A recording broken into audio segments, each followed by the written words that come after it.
Hoy hablaremos sobre la ansiedad y algunas fobias.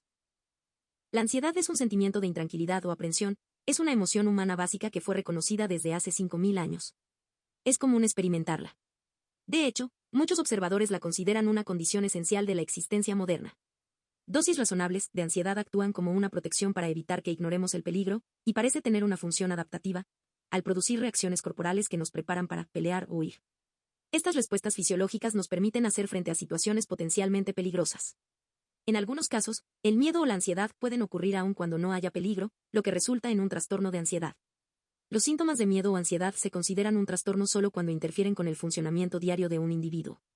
Los términos ansiedad y miedo a menudo son intercambiables, quizá porque ambos producen las mismas respuestas fisiológicas. Sin embargo, la ansiedad es anticipatoria. El evento o situación temida no ha ocurrido aún. El miedo es una emoción más intensa que un individuo siente cuando en realidad enfrenta una situación amenazante. Si cualquiera de ellas, ansiedad o miedo, se vuelven abrumadoras, puede ocurrir una crisis de angustia. Las crisis de angustia, o ataques de pánico, son experimentadas como miedo intenso acompañado por síntomas como corazón palpitante, temblores, dificultad para respirar o miedo de perder el control o morir. Se reconocen 3 tipos de crisis de angustia. 1. Las crisis situacionales, desencadenadas por estímulos ambientales, ocurren antes o durante la exposición a un estímulo temido. 2. Las crisis de angustia más o menos relacionadas con una situación determinada ocurren normalmente, pero no siempre, cuando hay un encuentro con una situación temida. Por ejemplo, algunas personas que tienen miedo a manejar no siempre tienen crisis de angustia cuando llevan a cabo esta actividad. 3. Las crisis de angustia inesperadas, no relacionadas con estímulos ambientales, ocurren de manera espontánea y sin advertencia. Las crisis de angustia pueden presentarse en individuos con o sin trastornos de ansiedad. Entender los trastornos de ansiedad desde una perspectiva de vías múltiples. Todos nosotros hemos afrontado situaciones atemorizantes. ¿Qué hace a algunas personas más vulnerables a los trastornos de ansiedad que otras? En general, los modelos etiológicos sencillos, ya sea biológicos, psicológicos o socioculturales, son insuficientes para explicar las variaciones individuales en las respuestas a situaciones atemorizantes. Un número de diferentes factores puede desempeñar un papel en la adquisición de miedos o fobias, incluyendo factores biológicos como vulnerabilidades con base genética y factores psicológicos como variables de la personalidad, una sensación de control o dominio del individuo, o experiencias de condicionamiento directo o indirecto. Además, las reglas y normas culturales también pueden influir en la expresión de los trastornos de ansiedad. En la siguiente sección consideramos las bases biológicas de los trastornos de ansiedad, incluyendo algunas especulaciones respecto a cómo los genes llevan a cabo una influencia y de qué modo influye el ambiente en la expresión de los genes. Dimensión biológica. 2 factores biológicos principales afectan los trastornos de ansiedad: la estructura cerebral y las influencias genéticas. Los genes parecen aportar una contribución modesta a los trastornos de ansiedad. Estudios previos han intentado estimar la heredabilidad de las características de ansiedad al examinar familias, hermanos y gemelos en un esfuerzo por separar las aportaciones ambientales y genéticas. Actualmente, los investigadores tratan de identificar específicamente de qué modo los genes pueden ejercer su influencia. Los neurotransmisores son sustancias químicas que ayudan a transmitir mensajes en el cerebro. Dimensión psicológica. Muchas teorías etiológicas de trastornos mentales son de naturaleza psicológica y quitan énfasis a las influencias biológicas o sociales. Los teóricos psicoanalistas se enfocan principalmente en la importancia de la relación padres-hijos en el desarrollo de los trastornos de ansiedad. En este sentido, los trastornos de ansiedad se consideran manifestaciones de las experiencias de una infancia problemática. Por ejemplo, los teóricos psicoanalistas creen que los síntomas de angustia representan problemas con los padres o cuidadores relacionados con asuntos de separación, autonomía y manejo de la ira. Los teóricos cognitivo-conductuales enfatizan la importancia de los procesos cognitivos en el desarrollo y mantenimiento de los trastornos de ansiedad, debido a que la atención del individuo se enfoca demasiado en un estímulo amenazante y a que los pensamientos catastróficos o irracionales refuerzan el miedo y la ansiedad. Por ejemplo, los individuos con ansiedad social pueden creer que son analizados por otros y pensar: todos en la habitación me observan, sé que voy a hacer algo estúpido. Una variable de personalidad, la sensibilidad ansiosa puede ser un factor de riesgo para el desarrollo de los trastornos de ansiedad. Los individuos que califican alto en sensibilidad ansiosa temen a los cambios fisiológicos en sus cuerpos y los interpretan como señales de peligro. Esta característica pudo ser aprendida al observar la expresión de miedo de los padres o amigos debido a sensaciones físicas o ser testigo de eventos traumáticos como un infarto. Las variables psicológicas como la sensación propia de control también pueden estar involucradas en el desarrollo de los trastornos de ansiedad. Simios jóvenes que se habían criado en ambientes donde podían controlar el acceso al agua y la comida mostraban menos miedo cuando eran expuestos a situaciones que provocaban ansiedad que los que no tenían este control. Los niños a los que se crió de una manera en que desarrollaron un sentimiento de autocontrol y dominancia también parecen ser menos vulnerables a los trastornos de ansiedad. Entonces, las experiencias tempranas pueden desempeñar una función en la determinación de la vulnerabilidad de los niños y deben considerarse en las teorías cognitivas. Dimensiones sociales y socioculturales. Cualquier teoría etiológica de los trastornos de ansiedad debería considerar el impacto de los factores y tensiones sociales y socioculturales. El estrés ambiental diario es un factor social que puede producir ansiedad, especialmente en individuos vulnerables desde los puntos de vista biológico o psicológico. Por ejemplo, aquellos que tienen ingresos más bajos presentan mayores tasas de trastornos de ansiedad. Vivir en la pobreza y en áreas de desastre urbano son factores que exacerban el estrés y la ansiedad. Tragedias como aquellas relacionadas con ataques terroristas, tiroteos en instituciones educativas, desastres naturales como el huracán Katrina en Estados Unidos o Isidoro y Gilberto en Yucatán, México, también incrementan la tasa de trastornos de ansiedad en la población, como pueden también estos estresores, observados por la red de apoyo social, familia, amigos y pares de un individuo, exacerbar o mitigar las reacciones de ansiedad. La preservación de una comunidad o el significado que ésta atribuye a los eventos estresantes también influye en las reacciones de los residentes. Con el huracán Katrina, la ansiedad se elevó porque las personas de color creían que el fracaso del gobierno federal para responder de manera adecuada se debía a prejuicios de raza y clase. El género también desempeña un papel en el desarrollo de los trastornos de ansiedad. Con excepción del trastorno obsesivo-compulsivo, las mujeres son más propensas a sufrir trastornos de ansiedad que los hombres. ¿La razón es biológica, social o una combinación de ambas? Nolen Oxema argumenta que las mujeres tienen más probabilidades de que se les diagnostiquen trastornos emocionales debido a la falta de poder y estatus que mantienen en la sociedad, y al estrés crónico, asociado con la pobreza, la falta de respeto y las decisiones limitadas. Las mujeres también están más expuestas a los traumas que los hombres. Las hormonas del estrés producidas por estos eventos pueden hacer a las mujeres más vulnerables a la depresión y la ansiedad. Entonces, los factores psicológicos, sociales y biológicos interactúan y resultan en una sobrerepresentación de mujeres respecto a los trastornos de ansiedad. Los factores culturales como los problemas de aculturación también contribuyen a los trastornos de ansiedad entre las minorías étnicas. Entre los estudiantes de licenciatura nativos americanos y asiático-americanos, hay evidencia de mayores niveles de ansiedad. El incremento de ansiedad entre algunos grupos culturales quizás se deba a estándares culturales que difieren en términos de interacciones sociales apropiadas. En otros casos, puede ser el resultado de la exposición a discriminación y prejuicio. Antes de continuar, te invitamos a que compartas esta información entre tus amigos, te suscribas a nuestro canal de YouTube, y le des a la campanita para que recibas notificaciones cada vez que subamos un nuevo video.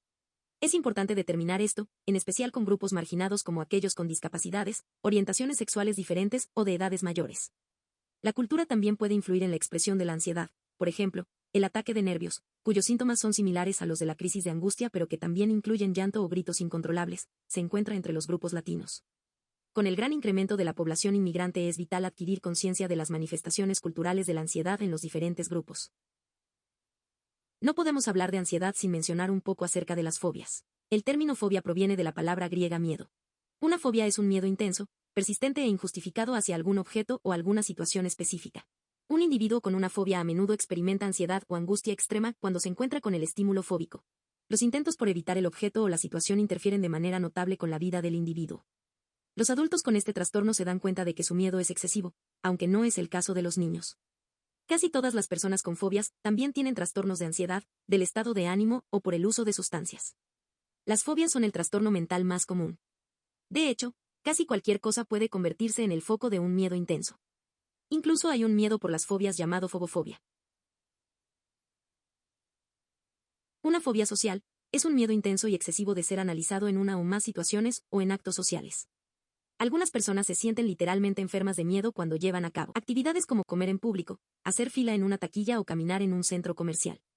Albert Ellis, el psicólogo que desarrolló la terapia conductual racional emotiva, relató que cuando era adolescente esperaba hasta que la película empezaba para ir a un asiento porque tenía miedo de ser observado por otras personas. En la fobia social, el miedo de la persona proviene de la ansiedad que siente al llevar a cabo una o más actividades de manera vergonzosa o humillante en presencia de otros. No hay tal miedo cuando la persona realiza cualquiera de estas actividades en privado. Los miedos más comunes que se han observado en la fobia social incluyen hablar en público y conocer gente nueva. Los individuos con ansiedad social alta tienden a percibir como negativas las emociones de otras personas hacia ellos, dedicarse a la autoobservación y el monitoreo negativo, y están atentos a cualquier indicio de amenazas, como señales de desaprobación o crítica. Las personas con fobias sociales, igual que aquellas con otras fobias, en general se dan cuenta de que su conducta y miedos son irracionales, pero este entendimiento no reduce la angustia que sienten. Las fobias sociales pueden dividirse en 3 tipos. 1. De actuación, ansiedad excesiva por actividades como tocar un instrumento, hablar en público, comer en un restaurante, usar baños públicos. 2. Miedo excesivo solo en situaciones sociales específicas, limitada a interacciones como tener una cita o interactuar con una figura de autoridad. 3. Ansiedad extrema mostrada en la mayoría de las situaciones sociales. Fobias específicas. Una fobia específica es un miedo extremo a un objeto, como serpientes, o situación, como estar en un lugar cerrado, específicos. La exposición a estos estímulos casi siempre produce ansiedad intensa o crisis de angustia. Las fobias específicas se dividen en 5 tipos. 1. Animales, como arañas o serpientes. 2. Ambiental, como terremotos, truenos, agua. 3. Sangre, inyecciones, daño. 4. Situacional, incluye miedo a viajar en automóviles, aviones y elevadores o miedo a las alturas, túneles y puentes. 5. Otros, evitación fóbica de situaciones que puedan llevar a la asfixia, el vómito o a contraer una enfermedad. Las fobias específicas afectan a 19.2 millones de adultos, 8.7%, al año solo en Estados Unidos, y son 2 veces más comunes en mujeres que en hombres. El grado en el que interfieren en la vida diaria depende de qué tan fácil sea evitar al objeto o la situación temidos. Estas fobias a menudo inician durante la niñez. En un estudio de 370 pacientes con fobias, los datos retrospectivos revelaron que las fobias a los animales tienen un inicio más temprano, 7 años de edad, seguidas por la fobia a la sangre, 9 años, la fobia dental, 12 años, y la claustrofobia, 20 años. De acuerdo con el punto de vista psicodinámico, las fobias son expresiones de deseos, miedos y fantasías que son inaceptables para el paciente. Estos conflictos inconscientes son desplazados, o cambiados, de su fuente interna original hacia un objeto o situación externos. Esta fobia es menos amenazante para la persona que el reconocimiento del impulso inconsciente subyacente. Por ejemplo, el miedo a los cuchillos puede representar miedos de castración producidos por un complejo de Edipo no resuelto o conflictos agresivos. Las personas con agorafobia, un miedo intenso a estar en lugares públicos donde escapar o conseguir ayuda quizá no sea posible de inmediato, pueden desarrollar miedo a dejar la casa porque temen de manera inconsciente que puedan realizar sus deseos sexuales inaceptables. Los conductistas han examinado 4 procesos posibles: condicionamiento clásico, modelamiento, información negativa y cogniciones. En su intento por explicar la etiología de las fobias. El proceso específico por el que éstas se desarrollan puede depender de la clase de miedo. El punto de vista de que las fobias son respuestas condicionadas se basa principalmente en el experimento de condicionamiento clásico de John Watson con el pequeño Albert. Watson causó que el infante desarrollara un miedo a las ratas blancas apareando uno de estos animales con un ruido fuerte, con lo que demostraron que los miedos pueden resultar del condicionamiento clásico o la asociación. Hay alguna evidencia de que las reacciones emocionales pueden ser condicionadas.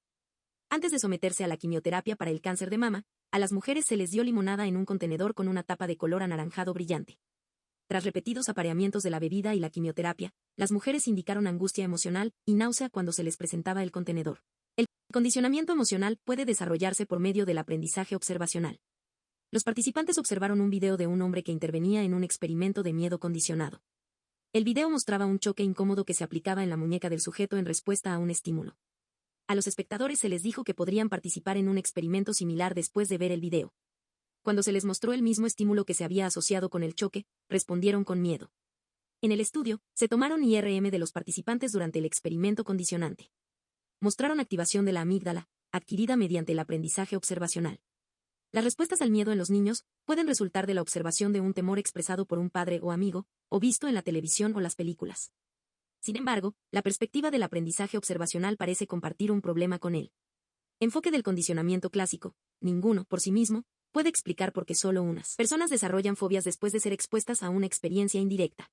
Lo cual nos conlleva a pensar, desde la perspectiva psicodinámica, que cada individuo no solo está regido al entorno inmediato, sino que esa respuesta tiene una relación directa con algún mecanismo de defensa activado, pero de manera inconsciente. Esto es todo por el momento. Te invitamos a que compartas esta información entre tus amigos, te suscribas a nuestro canal de YouTube, y le des a la campanita para que recibas notificaciones cada vez que subamos un nuevo video. Déjanos en los comentarios temas sobre los que te interesaría que hablemos. Saludos.